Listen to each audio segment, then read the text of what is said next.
The Psychology of Nations. A Contribution to the Philosophy of History. By G. E. Partridge.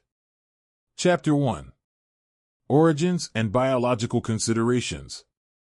The simplest possible interpretation of the causes of war that might be offered is that war is a natural relation between original herds or groups of men, inspired by the predatory instinct or by some other instinct of the herd. To explain war, then, one need only refer to this instinct as final, or at most account for the origin and genesis of the instinct in question in the animal world. Some writers express this very view, calling war an expression of an instinct or of several instincts. Others find different or more complex beginnings of war. Nussbaum, 86, says that both offense and defense are based upon an expansion impulse. Nikolai, 79, sees the beginning of war in individual predatory acts, involving violence and the need of defense. Again, we find the migratory instinct, the instinct that has led groups of men to move and thus to interfere with one another, regarded as the cause of war, or as an important factor in the causes. Sometimes a purely physiological or growth impulse is invoked, or vaguely the inability of primitive groups to adapt themselves to conditions, or to gain access to the necessities of life. Lubon, 42, speaks of the hunger and the desire that led Germanic forces as ancient hordes to turn themselves loose upon the world. Leaving aside for the moment the question of the nature of the impulses or instincts which actuated the conduct of men originally and brought them into opposition, as groups, to one another, we do find at least some suggestion of a working hypothesis in these simple explanations of war. Granted the existence of groups formed by the accident of birth and based upon the most primitive protective and economic associations, and assuming the presence of the emotions of anger and fear or any instinct which is expressed as an impulse or habit of the group, we might say that the conditions and factors for the beginning of warfare are all present. When groups have desires that can best and most simply be satisfied by the exertion of force upon other groups, something equivalent to war has begun. If we take the group as herd or pack, and the instinct as the original factors or data of society, however, we probably simplify the situation too much. The question arises whether the motives are not more complex, even from the beginning, and whether both the tendencies or impulses by which the group was formed or held together and the motives behind aggressive conduct against other groups have not been produced or developed in the course of social relations, rather than have been brought up from animal life or at any point introduced as instincts. We notice at least that animals living in groups do not in general become aggressive within the species. Possibly it was by some peculiarity of man's social existence, or his superior endowment of intelligence, or some unusual quality of his instincts, perhaps very far back in animal life, that has in the end made him a warlike creature. Man does seem to be a creature of feelings rather than of instincts as far back as we find much account of him, and to be characterized rather by the weakness and variability of his instincts than by their definiteness. It is quite likely, too, that man never was at any stage a herd animal. In fact, it seems certain that he was not, and that his instincts were formed long before he began to live in large groups at all. So he never acquired the mechanisms either for aggression or defense that some creatures have. Apparently he inherited neither the physical powers nor the warlike spirit nor the aggressive and predatory instincts that would have been necessary to make of him a natural fighting animal, but rather, perhaps, he has acquired his warlike habits, so to speak, since arriving at man's estate. Endowed with certain tendencies which express themselves with considerable variability in the processes by which the functions of sex and nutrition are carried out, man never acquired the definiteness of character and conduct that some animals have. He learned more from animals, it may be, than he inherited from them, and it is quite likely that far back in his animal ancestry he had greater flexibility or adaptability than other animals. The aggressive instinct, the herd instinct, the predatory instinct, the social instinct, the migratory instinct, may never have been carried very far in the stock from which man came. All this, however, at this point is only a suggestion of two somewhat divergent points of view in regarding the primitive activities of man from which his long history of war-making has taken rise. The view is widely held and continually referred to by many writers on war and politics that the most fundamental of all causes of war, or the most general principle of it, is the principle of selection, that war is a natural struggle between groups, especially between races, the fittest in this struggle tending to survive. This view needs to be examined sharply, as indeed it has been by several writers, in connection with the present war. This biological theory or apology of war appears in several forms, as applied today. They say that racial stocks contend with one another for existence, and with this goes the belief that nations fight for life, and that defeat in war tends towards the extermination of nations. The Germans, we often hear, were fighting for national existence, and the issue was to be a judgment upon the fitness of their race to survive. This view is very often expressed. Orion and Anderson, 5 military writers, for example, say that the same aggressive motives prevail as always in warfare. Nations struggle for survival, and this struggle for survival must now and again break out into war. Powers, 75, says that nations seldom fight for anything less than existence.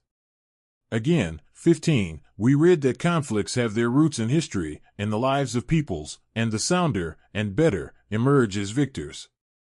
There is a selective process on the part of nature that applies to nations. They say that especially increase of population forces upon groups an endless conflict, so that absolute hostility is a law of nature in the world. These views contain at least two very doubtful assumptions. One is that nations do actually fight for existence, that warfare is thus selective to the point of eliminating races. The other is that in warlike conflicts the victors are the superior peoples, the better fitted for survival. Confusion arises, and the discussion is complicated by the fact that conflicts of men as groups of individuals within the same species are somewhat anomalous among biological forms of struggle. Commonly, struggle takes place among individuals, organisms having definite characteristics and but slightly variable each from its own kind contending with one another, by direct competition or through adaptation, in the first case individuals striving to obtain actually the same objects. Or, again, species having the same relations to one another that individuals have, contend in a similar manner. Primitive groups of men, however, are not so definite. They are not biological entities in any such sense as individuals and species are.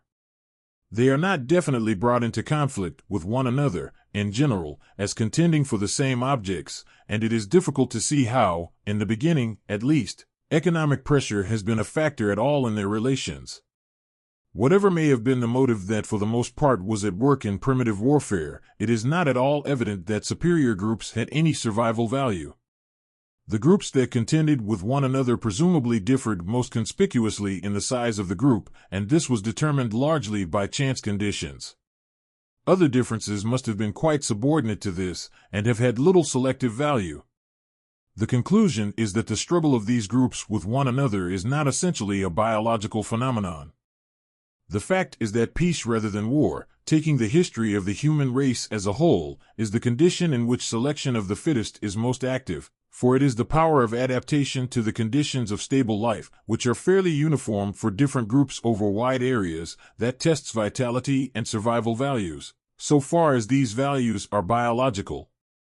It may be claimed that war is very often, if not generally, a means of interrupting favorable selective processes, the unfit tending to prevail temporarily by force of numbers, or even because of qualities that antagonize biological progress. Viewing war in its later aspects, we can see that it is often when nations are failing in natural competition that they resort to the expedient of war to compensate for this loss, although they do not usually succeed thereby in improving their economic condition as they hope, or increase their chance of survival, or even demonstrate their survival value. It is notorious that nations that conquer tend to spend their vitality in conquest and introduce various factors of deterioration into their lives. The inference is that a much more complex relation exists among groups than the biological hypothesis allows. Survival value, indeed, as applied to men and groups, is not a very clear concept. There may be several different criteria of survival value, not comparable in any quantitative way among themselves. Sheeler, 77, says that we cannot account for war as a purely biological phenomenon. Its roots lie deep in organic life, but there is no direct development or exclusive development from animal behavior to human. War is peculiarly human. That, in a way, may be accepted as the truth. Warfare as we know it among human groups, as conflict within the species, is due in some way to, or is made possible by, the secondary differentiations within species which give to groups, so to speak, a pseudo-specific character. And these differences depend largely upon the conditions that enter into the formation of groups, upon desires, impulses, and needs arising in the social life rather than an instinct as such. These characteristic differences are not variations having selective value, but are traits that merely differentiate the groups as historical entities. These secondary variations have not resulted in the elimination of those having inferior qualities, but have shared the fortunes of the groups that possessed them, the fortunes both of war and of peace. War, from this point of view, belongs to history rather than to biology. It belongs to the realm of the particular rather than to the general in human life. War has favored the survival of this or that group in a particular place, but has probably not been instrumental in producing any particular type of character in the world, either physical or mental. Very early in the history of mankind, in fact as far back as we can trace history, we find these psychic differentiations as factors in the production of war. There are significant extensions and also restrictions of the consciousness of kind pertaining to the life of man, as distinguished from animals. Animals have not sufficient intelligence to establish such perfect group identities as man does, and they lack the effective motives for carrying on hostilities among groups. They remain more clearly subjected to the simple laws of biological selection, and are guided by instincts which do not impel them to act aggressively as groups toward their own kind. Man proceeds almost from the beginning to antagonize these laws, so that it is very likely that the best, in the biological sense, has always had some disadvantage in human life, and may still have. The real value that has thus been conserved by this human mode of life consists in preserving a relatively large number of secondary types or individual groups, rather than in ensuring the predominance of any one biologically superior type. Man's work in the world is to make history. Even though war were a means of making a biologically superior type of man prevail, we should not be justified in saying that it is thus vindicated as a method of selection. Many writers whom we do not need to review in great detail have contributed to the objections to the biological principle as an explanation of war.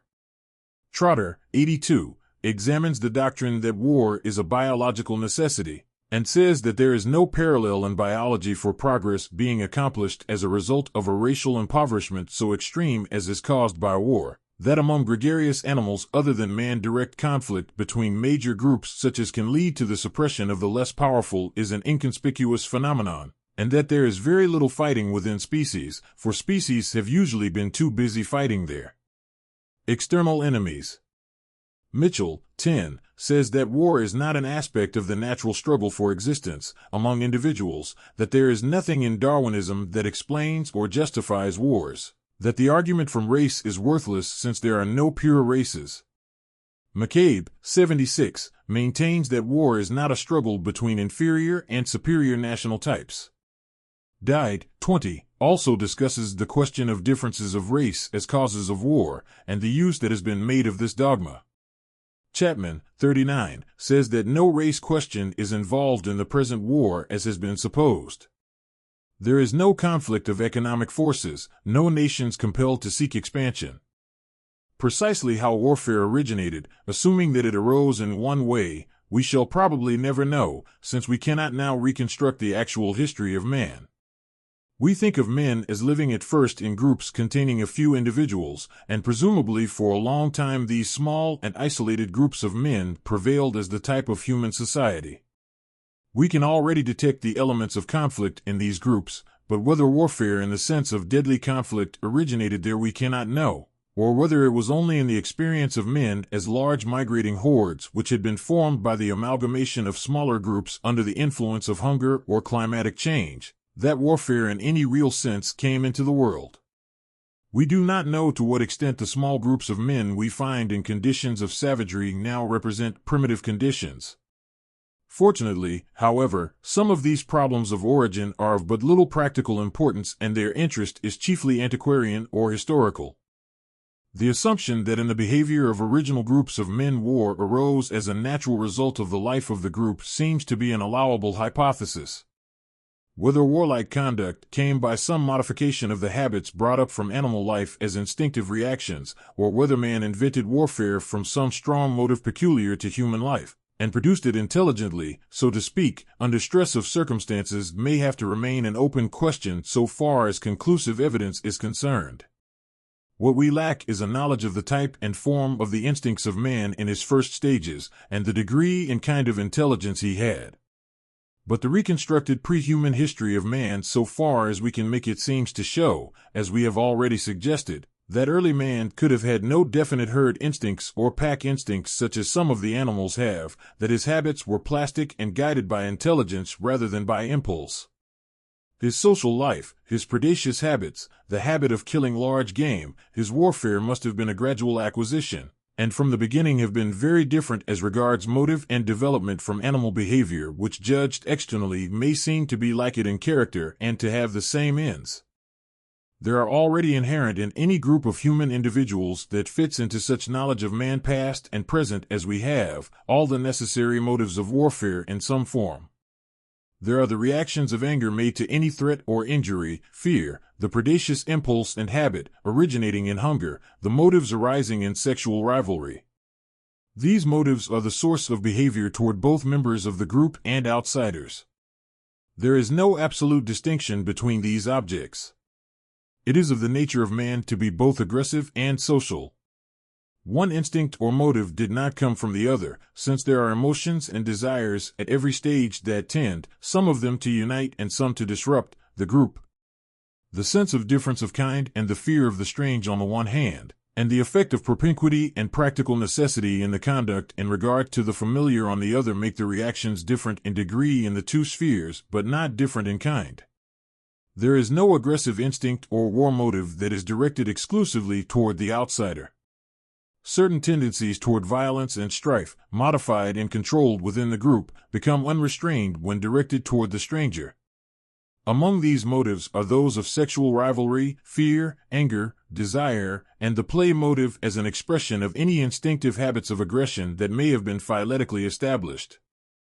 Since every individual creature has his needs that can be satisfied only by preying in some way upon other animals of his own species or others, the motives for strife are original in organic life. Every animal lives in a world of which he is suspicious, and rightly so. He is suspicious toward the members of his own kind and group, and toward all strangers he shows watchfulness and fear. There are two motives, therefore, of a highly practical nature that contribute to a general state of unfriendliness in animal life. Both the motives of conflict within the group, the habit of aggression and its complement, fear, and the jealousy and display motive, the display itself probably having originated as a show of ferocity on the part of males, must have been transferred to relations between groups as a natural result of the proximity of groups to one another. Although this process is not quite so simple as this would imply, since in part the outside groups are produced by these very same antagonistic motives in the group, for example the driving out of young males because of sexual jealousy. The presence of other groups must have excited all the motives of warfare at a very early stage, and this contrast had the effect of stimulating the social feeling of the group and developing control of impulses on the part of individuals within the group toward one another. So the motives of combat, as shown within the group and toward outsiders, developed, so to speak, by a dialectic process. Fear and the predatory impulse, the sexual and display motive, play or the hunting activity as a pleasure for its own sake, with a desire perhaps to practice deception and to exercise intelligence, presumably introduced some kind and degree of definite warfare among primitive groups of men at a very early stage of human life, although of course such a conclusion can be only speculative.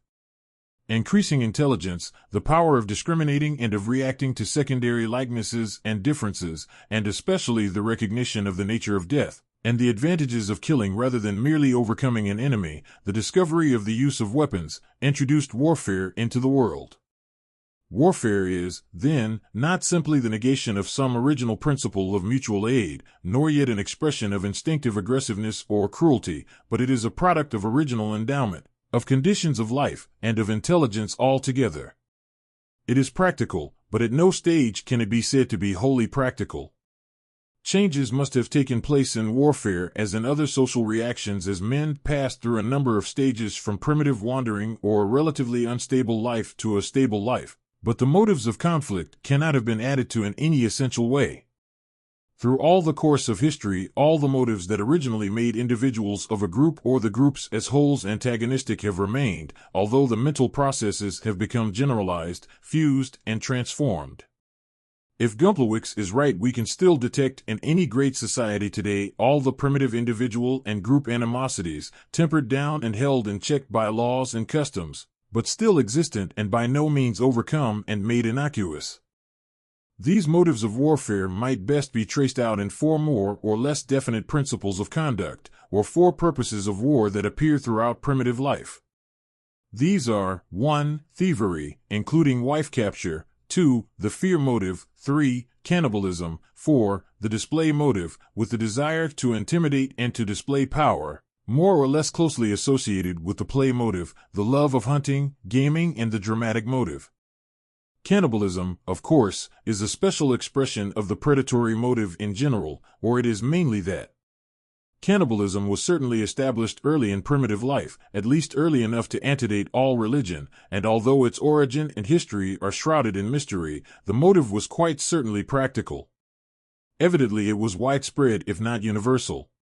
Whether it was introduced as a result of a failure of animal food, as some think, or has a still more simple explanation as a part of the original impulse which led men at a certain stage of their development to become hunters, cannot be determined. We know, however, that the alien human being was to some extent included under the same concepts as the animal enemy and prey, and presumably some of the strongest motives that led men to attack animals also included man as an object, since the alien group was regarded as in some degree different in kind from the in-group. It may have been in the Great Migrations, when all the aggressive motives were increased, that cannibalism became fixed as a habit. Cannibalism may well have been the primitive motive of warfare as serious deadly combat, but all predatory habits must have contributed to establishing a more or less habitual state of warfare among all groups of men. The predatory raid, with the reaction of defense, when carried on as a group activity in any form, is in fact war, so far as attack and defense were serious and deadly, and intelligence and weapons were sufficiently developed to make man a dangerous opponent. This predatory motive, of course, extended to all desired objects, and these objects must have included all objects that could most simply be acquired by stealing. They included food, women, and all other possessions. The custom of driving out young males from the group, by the jealousy of the old males, and of preventing males from obtaining females within the group must have been one of the earliest and one of the strongest incentives to predatory warfare. At first, all property of the group, for so long as groups were wandering, was to some extent common, and attack and defense must have been common. The objects of predatory raids which produced group combat must have changed with the social life. When habitation became fixed and property therefore more individual, probably the predatory impulse itself became relatively a less important factor in combat. Two motives grow out of the practical motives of combat, which we may assume to have been the original motives. These are both emotional rather than instinctive. Fear and anger, that is to say, become more or less detached motives for attack. Fear is increased with the increase of intelligence up to a certain point, at least, with the increase of the capacity for understanding danger, and of the powers of man to become dangerous. All the experience of combat engenders anger and hatred, and these moods of hatred toward enemies are cumulative, absorb all the detached motives and feelings of antagonism between groups, preserve and give continuity to the memories of conflict, and so produce among groups the fear and hate motive.